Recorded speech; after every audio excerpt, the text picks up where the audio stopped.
Halo, Assalamualaikum warahmatullahi wabarakatuh. Mau jadi apa kita 5 tahun ke depan, itu ditentukan oleh dua hal, yaitu buku apa yang kita baca dan dengan siapa kita bergaul.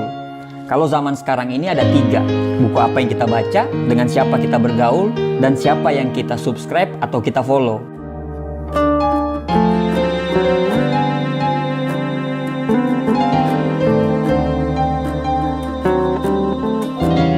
Nah, banyak sekali pakar motivasi mengatakan, kasih tahu saya, siapa lingkaran teman-temanmu, maka saya akan bisa memprediksi mau jadi apa kamu 5 tahun ke depan karena melihat teman-temanmu itu. Kalau kita bergaul dengan tukang parfum, kita akan jadi ikut wangi. Kalau kita bergaul dengan pandai besi, walaupun kita tidak kecipratan apinya, tetapi tetap kita akan kena baunya. Jadi memang, kalau kita mau sukses, kalau kita mau bahagia, penting bagi kita untuk memilih dan memilah-milah teman. Mungkin kita sering mendengar nasihat orang tua dulu mengatakan, jangan pernah pilih-pilih teman. Tapi itu beda konteks. Itu konteksnya apabila Anda anaknya orang kaya, Anda tidak boleh memilih teman-teman dari kalangan apapun. Tapi ada hal yang menarik dari sebuah pertemanan ini, yaitu makin tambah usia kita, makin sedikit lingkaran pertemanan kita. Yaitu sangat wajar, karena memang makin sedikit pertemanan itu adalah ciri-ciri bahwa kita itu makin dewasa. Kenapa pilih-pilih teman itu penting? Karena kita itu harus memilih orang untuk mendapatkan perhatian kita, loyalitas kita, dedikasi kita, investasi waktu kita, pikiran kita, dan tenaga kita. Kalau kita memilih teman yang salah, akhirnya waktu kita, energi kita, pikiran kita, dan semuanya itu pun akan sia-sia. Tapi kalau kita memilih pertemanan yang tepat, investasi tadi, investasi waktu kita, investasi tenaga, pikiran, dan semuanya itu akan ada timbal baliknya untuk kita juga. Kalau Anda ingin hidup Anda ke depannya bisa sukses, ke depannya bisa bahagia, coba Anda hindari atau Anda eliminasi untuk bergaul dengan 5 tipikal orang ini. Yang pertama adalah tipikal orang yang suka mengeluh. Mengeluh itu biasa loh ya, tapi suka mengeluh itu yang tidak wajar. Apa-apa dikeluhkan, apa-apa dikeluhkan. Makan di satu tempat, dibilang makanannya nggak enak. Makanannya enak, dibilang tempatnya yang nggak enak. Tempatnya makanannya enak, dibilang pelayannya yang kurang ramah. Pelayannya ramah, makanannya enak, tempatnya bagus, dibilang terlalu jauh dari tempatnya. Pokoknya apa aja dia keluhkan. Jadi hidupnya itu selalu dengan keluhan. Apa-apa dia keluhkan. Dia selalu mencari masalah dari setiap solusi, bukan mencari solusi dari setiap masalah. Anda itu kan cuma manusia biasa juga. Anda butuh teman itu untuk sama-sama memotivasi, sama-sama mendengarkan, sama-sama membangkitkan semangat. Nah, tapi kalau Anda ketemu dengan orang-orang yang tukang mengeluh ini, ketemu Anda mengeluh, sedangkan semangat Anda juga naik turun, kadang naik, kadang down, kadang naik, kadang down, itu cuma akan menguras energi Anda saja. Itu hanya akan membuang waktu Anda saja. Kalau ketemu dia, yang tadinya fine-fine saja, yang tadinya bagus-bagus aja, pada saat ketemu dia, semuanya jadi tidak bagus. Karena ada saja yang dia keluhkan. Anda kebayang nggak kalau ketemu orang-orang seperti ini gitu? Telepon Anda berkali-kali, minta solusi. Aduh, ini pacar saya, ini selingkuh, gimana solusinya? Kita udah kasih solusi berkali-kali, terus apa kata dia? Saya cinta banget sama dia, bagaimana nih?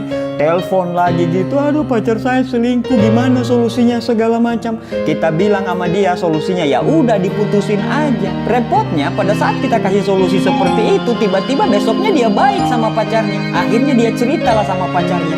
Itu loh teman kita kemarin itu loh kasih solusi kalau kita putus. Akhirnya pacarnya dia dengan Anda itu jadi ribut. Kan berabe kalau seperti itu kan. Jadi biar tidak menguras energi Anda, eliminasilah teman-teman yang suka mengeluh ini. Tidak menjadikan dia teman bukan berarti kita membenci dia kan. Cuman kita memprotek diri kita supaya tetap semangat, tetap antusias. Karena hidup di luar sana itu membutuhkan energi positif yang luar biasa. Kalau lingkaran Anda punya energi yang negatif, lama-lama Anda akan memandang dunia itu pun secara negatif. Jadi sangat sayang sekali buang-buang waktu kalau Anda menghabiskan waktu dengan orang-orang yang tukang mengeluh ini.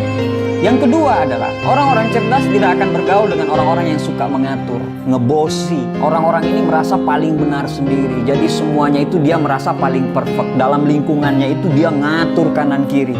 Mau nonton di mana dia atur sesuka dia, mau nonton apa, pokoknya atas kemauan dia.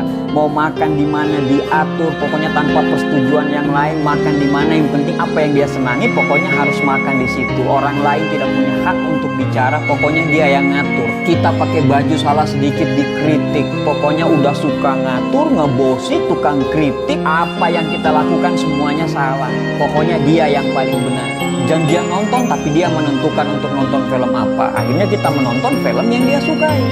2 jam kita ya bete aja gitu nonton film yang kita tidak sukai. Ya habis energi dengan orang-orang seperti ini. Kita ini berteman, bukan kita diwajibkan untuk menuruti satu perintah itu. Nah, teman-teman seperti ini tanpa sadar banyak loh di lingkungan kita. Ya kita harus menjauh dari dia. Kita harus mengeliminasi dia sebagai teman kita. Kenapa? Buang-buang waktu kita melakukan sesuatu yang dia sukai sedangkan kita tidak sukai. Padahal pertemanan itu sama-sama kita melakukan apa yang kita sukai. Jadi kalau Anda pengen hidupnya tenang, bahagia, tidak ngedumel dalam hati, tidak dongkol dalam hati, maka Anda harus mengeliminasi orang-orang yang suka ngatur, ngebosi sama kritik ini.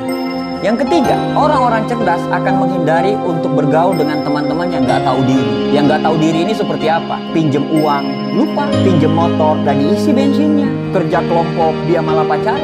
Pinjam barang, jaket, baju, sepatu, jadi hak milik. Pokoknya kalau ketemu dia, ada aja yang bikin jengkel. Karena orangnya nggak tahu diri. Kalau dikasih tahu, dia malah pura-pura lupa ingatan. Jadi, Anda harus mengeliminasi teman-teman yang nggak tahu diri. Yang keempat, Anda harus menghindari untuk berteman dengan orang-orang yang tidak tepat waktu. Orang yang menghargai waktu. Setidaknya dia menghargai 3 hal. Yang pertama, dia menghargai waktu yang diberikan oleh Allah. Yang kedua, dia menghargai waktunya orang lain. Yang ketiga, dia menghargai dirinya sendiri. Nah, kalau orang tidak tepat waktu ini, artinya dia tidak menghargai 3 hal ini. Orang yang tidak tepat waktu ini ada beberapa kemungkinan. Tapi kemungkinan terbesar adalah janji dengan Anda itu tidak prioritas. Jadi Anda harus mengeliminasi dari lingkaran pertemanan Anda ini orang-orang yang tidak tepat waktu ini. Janjian saja dia tidak bisa tepat. Bagaimana dia bisa mengerjakan hal-hal yang lebih besar lagi? Orang-orang yang menghargai waktu adalah ciri-ciri orang yang dapat dipercaya untuk mengemban suatu amanah. Berteman dengan orang yang tidak tepat waktu, tidak tepat janji, itu hanya bisa menguras energi kita, bisa menguras tenaga kita, dan bisa menguras kebahagiaan kita. Yang kelima, kalau Anda pengen hidup Anda bahagia, Anda hindari berteman dengan orang-orang yang suka gosip dan banyak drama. Anda berteman dengan orang-orang yang banyak gosip dan suka drama ini, sama aja Anda downgrade. Karena Eleanor Roosevelt pernah berkata, great mind talking about idea, average mind talking about event, dan small mind talking about people. Berarti kan Anda tahu, dari 3 kategori ini dia berada di kategori mana? Yang pasti dia berada di kategori small mind. Ketemu dengan orang-orang seperti ini, yang kita lakukan hanyalah gosip, mengkritik, ceritakan orang lain. Downgrade kita. Udah suka gosip, banyak drama. Apa yang dia tampilin di media sosial dia tidak sesuai dengan kehidupan nyata dia.